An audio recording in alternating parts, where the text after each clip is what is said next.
Thank you, ladies and gentlemen. I want to thank you for tuning in to hear a few pointers on how I became the world's #1 retail salesman, and may I add, in the toughest business in the world. Selling automobiles is tough, but for me it's the easiest thing I think I ever did because I learned my profession. Now I'm going to be talking about a few pointers. You should listen to me, possibly write them down, and live by the rules I'm talking about.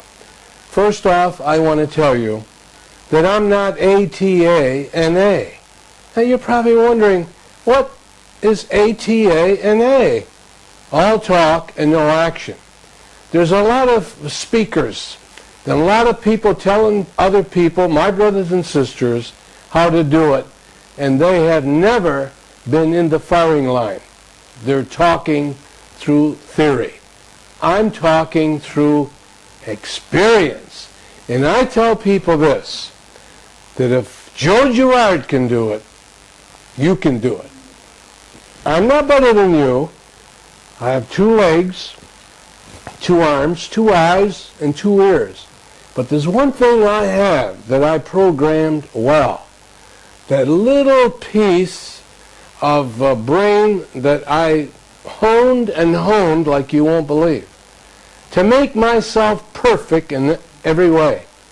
And I know you can do it. So we're going to talk about a few things that I did in my life that made me hit the top. You can do it. But if you keep saying these words to yourself, if it's to be, it's up to me.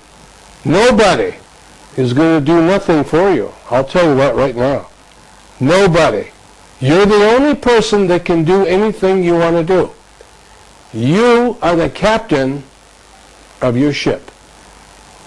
So if you want to ask me some questions, I'd be more than happy to answer them for you. Okay, we have a first question here. And the first question is, were you ever a born salesman? No, I wasn't. Salespeople rather, are not born. They are made. Years ago, which I'll talk about in a few moments, where I came from, a very deplorable ghetto. That's the ghetto is where there's no food, no jobs, no money, and holes in your shoes. As Frank Sinatra would say in one of his songs, I did it my way. I stuttered as a kid because of a lot of things that my dad would say to me. He took away my confidence, and I stuttered until the age 35. I went to see a psychologist. Now I'm the type of a person, if something is wrong, I don't wait until it gets worse. I handle it yesterday. I'm organized, and we're going to talk about that in a minute. I stopped stuttering, and I wanted to get into the sales game. I bought books by people only that I knew had a track record. I never buy a book unless I know it's been proven that that person did what he's talking about. Now myself, I've been checked and audited by the biggest auditing firm in the world by the name of Deloitte & Touche to make sure that each sale that I made was one at a time. The average salesperson in the world sells about 7 cars a month. I was selling 6 a day. I'm going to give you a few pointers. Whether you're selling or whether you're not selling, you must abide by some of these rules if you want to be healthy, happy, and rich. What are some of the most important qualities a salesperson should have to be the best? One of the things is to not pre-qualify. Pre-qualifying. Before you do something, example, before you do something by telling yourself, I don't think I can do it. Well, actually what you're doing, you're selling yourself to lose. Example, played golf with 3 other guys about a month ago, and I'm a people watcher. I learn from smart people, dumb people, and not so smart people. He's about to make a putt shot, and he's pre-qualifying. Example, he says, oh my God, the wind is blowing, it's a bad roll, it's a tough shot. Well, he hits the ball, and the ball goes the other way. Okay? He almost told the ball, don't go in that hole because you're not going to go in there. Or pre-qualifying. I don't think she'll give me a date. I don't think she'll give me a date. You see my face? Now, if you ask her for a date, who wants to go out with anybody that's got a face like that? She's not going to give me a date. Or a baseball player. Or a football player. I don't think we're going to win today. So what you're doing, you're taking away from yourself the positive thoughts that you better have in order to succeed. You must have the power of positive thinking instead of the power of stinking thinking. You know, stinking? To pre-qualify, get rid of it. Everything you look at, everything that you're involved in, and anything you look at, always say to yourself, I can do it. I can do it. He can who thinks he can. She can who thinks she can. If you keep selling yourself, I'm going to do it. I'm going to do it. And you know something? If you believe you can do it, 99% you will do it. And another thing to get rid of, and I'm sure you've said it to yourself many times, it's impossible. I don't think I can do it. It's impossible. Well, if you keep saying that, you're pre-qualifying. All you got to do is take the I am out, and what's it say? Possible. So try anything without saying it's impossible, and you will surprise yourself on how many things you could do that you thought you couldn't do. He can who thinks he can. And say to yourself many times, like I do throughout the day, if it's to be, it's up to me. Thank you. Next question. What is the best way to cultivate good sales techniques before dealing with your customers? One of the things, if you want to succeed, whether it's in sales or whatever you're involved in, is to be disciplined. And I mean really disciplined. Not wasting time. Because once you have went through a certain amount of time, you can't spend it anymore. You must be so disciplined and have a plan before you leave the house the next day. I have a plan. I work on my plan tonight for tomorrow. Be disciplined. The next thing is to focus. Focus on anything that you want to be involved in. Focus it so bad that you will accomplish it. Example, you want to climb a mountain? Focus at the top. And put a set of blinders on, imaginary blinders, like they put on a racehorse. You know, racehorses have blinders on. And they don't put the blinders on the racehorse to keep the sun out of his eyes. They put the blinders on the horse so the horse has no distractions from the left or to the right. You look straight ahead and you will win if you listen to me. No distractions. Focus. And if you can focus yourself, you just won't believe it. Thank you. As a speaker now, you have probably inspired many people. Tell me, what is the best way to motivate or inspire others? To stay away from negative people. You know, the old saying is, if you hang around a garbage can long enough, you will stink. They will pull you down to their level. And even if it's family, I have one person in my family that she is so negative, I stay away from her. I hang around with positive people who can feed Joe Girard, and this is what you should do. Positive thoughts throughout the day. Not reading the paper too much and reading about all the garbage, the killings and the wars and all that is not going to help you. Okay? Positive thoughts make you healthy and happy and successful too. Tell me, how have your friends and your family played a part in your success?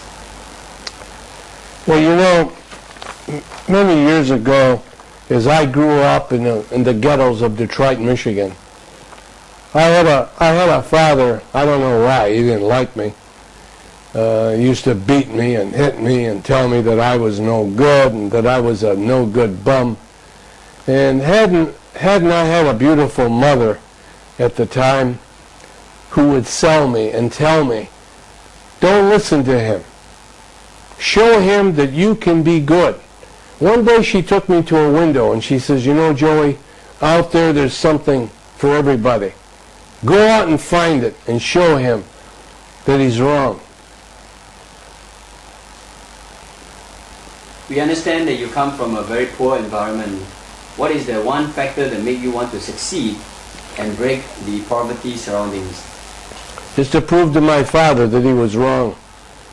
To show him that I'm going to be the best of anything. I was a builder of homes.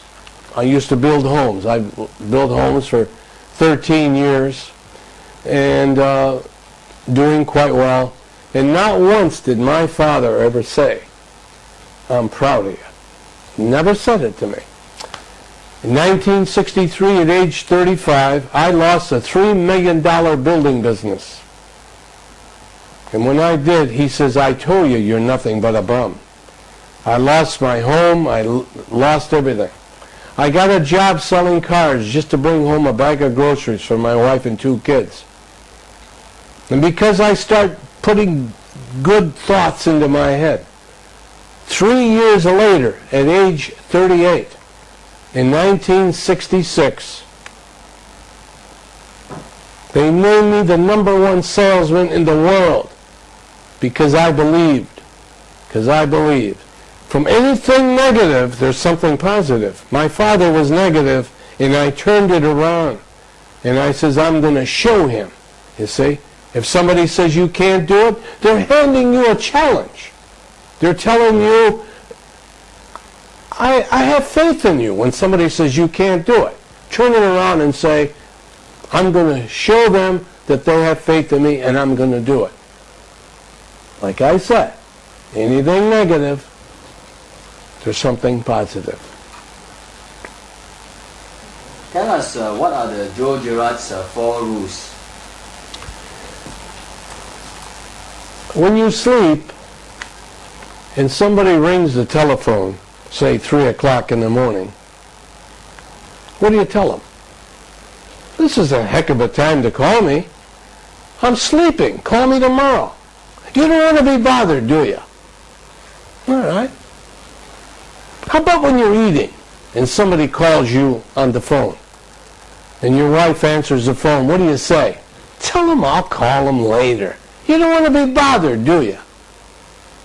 How about when you vacation and you're playing and you want to have fun and somebody wants you to do some work other than your vacation? What do you tell them? Don't bother me while I'm on vacation.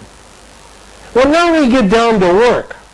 Did you know that people are constantly forgetting that the first 3 things, they don't want to be bothered, and this is what you should tell anybody else who might say to you, hey, let's go play a round of golf, when you should be working. Now, I have a rule. When I'm working, where I work, there was 42 salesmen on the showroom floor. The rule was this. Anybody that ever came up to me that wanted to tell me a joke, or to go play golf, or maybe to go boating, I would tell him, please, don't bother me. Bother somebody else. I had a rule that I never talked to anybody that I worked with. I never ate with anybody I worked with, because I don't want to waste any time. If I couldn't sell you a car, I didn't want to eat with you. I don't want to come to your house, and I don't want you to come to mine. I'm very organized, I'm very focused, and this is what you should do. Now they all used to say, Joe Girard's too big time to eat with us. And I tell them, hey, we shouldn't eat with one another. We can't do nothing but waste time. So who did I eat with? I ate with people who can help Joe Girard's cause. The banker, the guy who okays the credit for the car. Maybe the customer's credit isn't that good. But eating with a banker, he says, go ahead, Joe, you can have it. I ate with the mechanics where I work in the service department. People who can help my customer in service. And this is where I was very good. I used to take the mechanics out once a month and wine them and dine them in a good Italian restaurant. These guys loved me so much they'd kill for me. I used to eat with some of my best customers, people who can send customers to me. But to waste time when I'm working is a big no-no. I think we have time for one last question, and this is a very interesting question. What is the one thing, or what are the things that you are most proud of? One of the things that I'm very proud of